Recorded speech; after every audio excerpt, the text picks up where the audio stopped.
Hey everybody, Nick Espinoza, your chief security fanatic here, and today we are talking about the top Twitter alternatives once they go down the tube. So if you missed my video slash podcast entitled Why Twitter Will Die the other day, I think you should probably check that one out. Now, due basically to charging the existing blue check mark people on that site who are now leaving and obviously complaining, people with followings are seeing their people leave. Now, I don't have like a zillion followers on Twitter. It's one of my smaller platforms, that I post on, but I've seen my own counts go down as well. So people are indeed leaving, just if it's not anecdotally from me, there are a lot of reports on this as well. Now, I think that the verification process is needed, to be perfectly honest, and I don't mind paying, honestly, a little bit if it helps to ensure that I don't have to deal with things like spoofing, which actually has happened to me before on Twitter.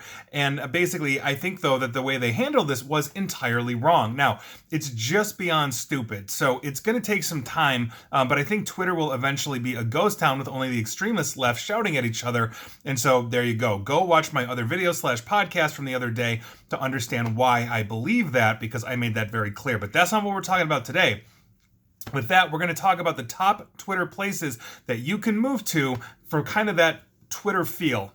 Kinda. So the first one up is probably the one you've heard of in the news if you've gone searching for alternatives, and that is Mastodon. I've actually been on Mastodon. That is an even smaller follow. I have like 100 followers on Mastodon, literally. But I've been on there for years. It's been a very niche community of basically, technology professionals and all of that. And obviously there's very aspects of Mastodon, but I actually like the feel of Mastodon. I always have. Now, the most popular Twitter alternative, hands down, is basically Mastodon. That calls themselves the decentralized social network. They've seen about another 500,000 people show up since Elon Musk took over. And I remember posting on Mastodon all of my daily content as you were watching or listening to me. And essentially, I remember the first day or two, I couldn't get anything posted. I think they were very overwhelmed. So, what exactly does Mastodon mean when they say decentralized social network? Now, according to the official App Store description, the site consists of different, quote, communities and is, quote, built with a focus on privacy and safety, basically letting users decide who they want to share their posts with, providing content warnings and all of that. It has a very similar feel to Twitter, although, to be perfectly honest, you have a lot more character space. I can't remember. I think it's like 300-400 characters to play with as opposed to more limited on Twitter. Now, it also has ad-free chronological timelines, custom emojis, 500 character limit. I'm sorry, I should have read my own notes as I was taking them here. Now, according to Gizmodo, there are already 5.8 million accounts on Mastodon, and they are continuing to grow as a result of this. And it's not owned by anyone or any one company. It allows their communities basically to be truly user-led. And I'll talk about that in another social media platform that is actually using Mastodon in a minute here. Now, on top of this, Mastodon is one of many platforms in what is called the Fediverse. This is a network of apps with different purposes: video, photo, music, books, writing, events, etc., that basically share the same protocol, meaning joining Mastodon could open essentially the door to a whole different type of internet as well. And that is something I've always enjoyed about Mastodon, is that if I'm interested in books or music or whatever, I can be on mastodon.social, which is where I'm at, and then I can basically attach to others that are sharing the Mastodon protocols and platform and now start getting information outside of the actual inner circle of what Mastodon is. Now, my Fed happens to be, as I mentioned, mastodon.social, and my username is actually the same as it's there on Twitter. So you can go follow me at NickAESP on mastodon.social as well. Now, on top of that, we have others out there.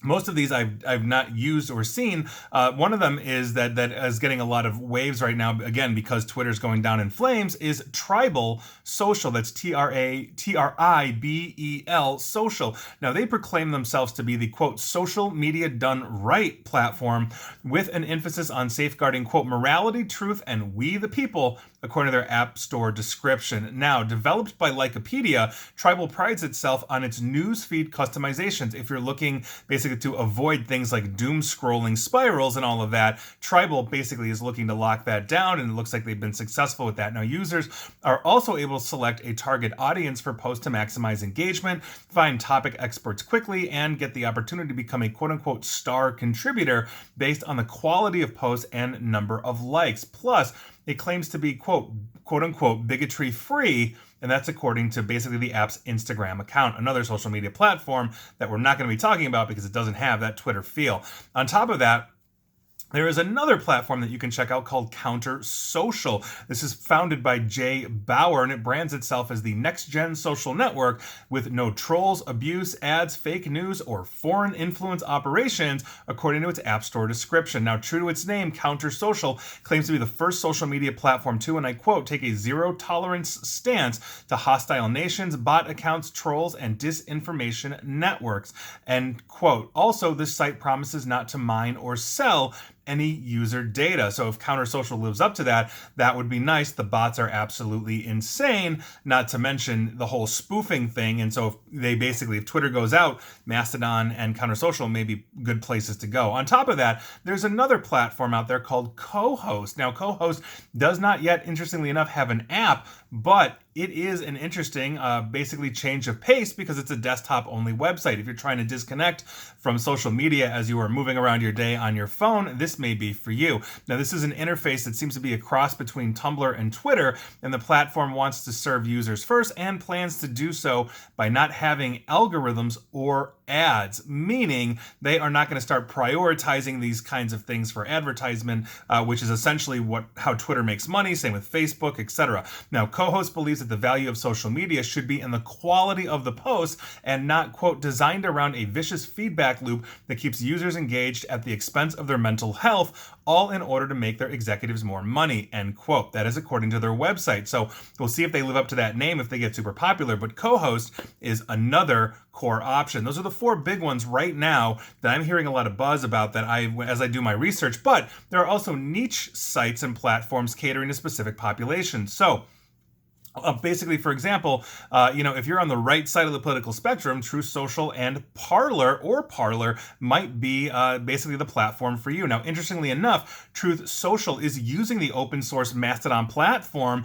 as the engine, basically to run Truth Social, and Mastodon actually sued them for violating the terms of services. Mastodon has basically an open source policy that says, hey, you've got to basically be federated if you're going to use our protocols, use our system, and Truth Social cut themselves off. Mastodon sued, and here we are. Not that many people on Mastodon.social are probably connecting to Truth Social, but here we are. Parler, on the other hand, has been around, and it was originally billed as a Facebook alternative, and then basically it went pretty right-wing. A lot of people left Facebook to go to Parler on the right wing of the political spectrum, at least here in the United States, when Facebook was perceived to be censoring basically right-wing content, right-wing speech, all these kinds of things. Now, Parler, though, had a massive data breach due to poor security controls in their API in the wake of the January 6th riot, and tons of data from that leak, we're talking videos, emails, messages, you name it, are being used in various court cases in the United States to prosecute